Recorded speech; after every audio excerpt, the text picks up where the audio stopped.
social protection, on social protection.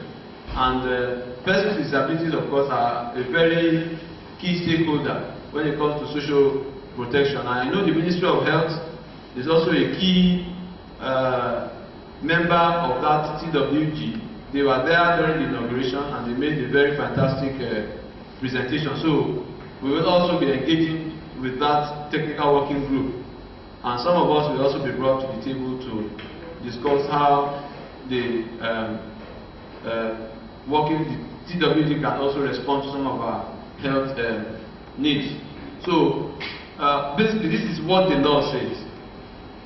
And well, whether it is sufficient or not, we will, during the Q&A section, also speak to that. Now, we move to the perspectives. That's the models on disability. And this is really the nucleus of this paper, because the objective of this paper is to see how we can mainstream the social model in the implementation of the health provisions in the law. So, and of course, perspectives deals with beliefs and attitudes, how we perceive things and how we relate to such things. So, research has brought out two broad models. We have the models, the individual model and the social model or perspective. That is the individual perspective and the social perspective. Now, the key tenet of the individual perspective on disability is that it focuses more on the individual living with disability, to the exclusion of the person's environment. It does not relate disability with the environment. It doesn't accept the fact that disability interacts with its environment or is affected or influenced by its environment. So you find out that individualists, the holders of this perspective, are more focused on the person and not its environment. Well, whether this has some limits or not, we will get to it. But the social model is just the opposite.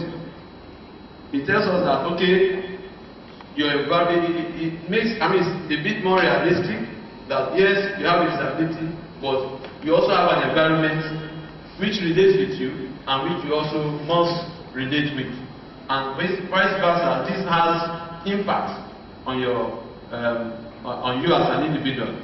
So it does not separate you from your environment. That's why it's called the social perspective.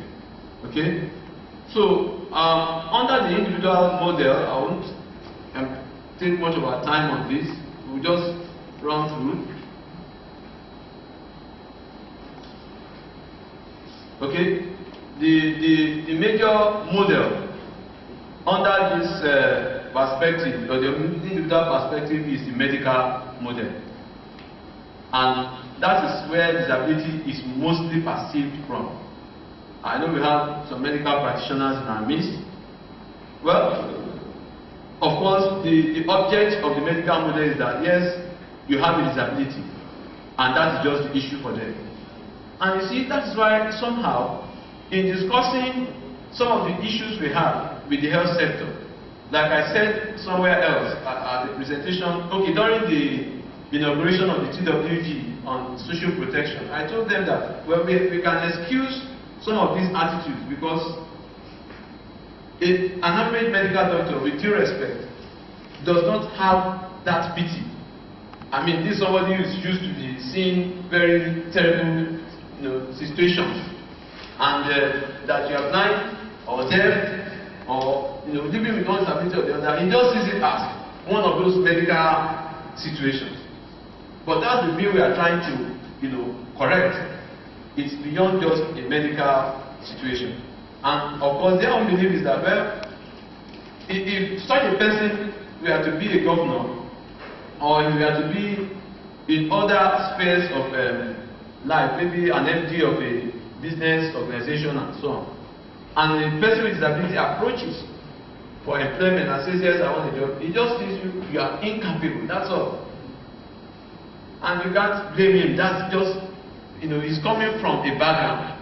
And that's why it's instructive that our representatives from the medical sector, we need to build the capacity of our friends in that sector to change their perspective, because we have medical doctors. We once had the medical doctor as Commissioner for Education in Lagos State, and it was very wonderful and has always been very wonderful. That's Dr. Leke Piton.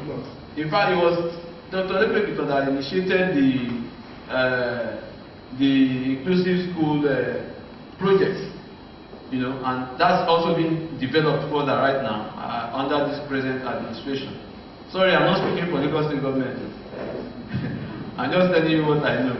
Okay, so the understanding of the medical practitioner here is you are incapable, and whether or not you have other capabilities, or you have potentials, or you have equipment that can enable you make up for your visual impairment, or that is not his business. All he knows is that you are not capable, and he stops there. So if you come across him and you need him to give you a job, he may not. All he believes is go and get treatment, and so on and so forth. And of course, this perspective, this particular model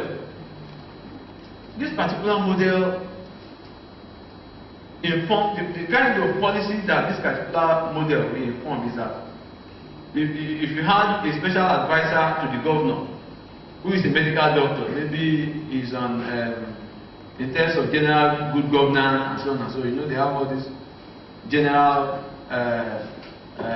branch of the governor's office, and if it's to advise the governor, okay, what kind of policy can we make for persons with disabilities? All you see is equip the hospitals. Do you understand? I hope you are following me. Yes. Okay, all you say is equip the hospitals. And we believe he has done everything he needs to do. Because we believe that once I as a blind person am getting treated for my blindness, or I'm getting eye drops and getting my medications, he believes I'm okay. He doesn't believe that I need to get a job, I need to participate in sports, I need to get married, I need to recreate, I need to do so many other things. And so the kind of policies that this will inform is purely medical in nature. But except there are exceptions to the rule, like Dr. Leke Piton, those who have some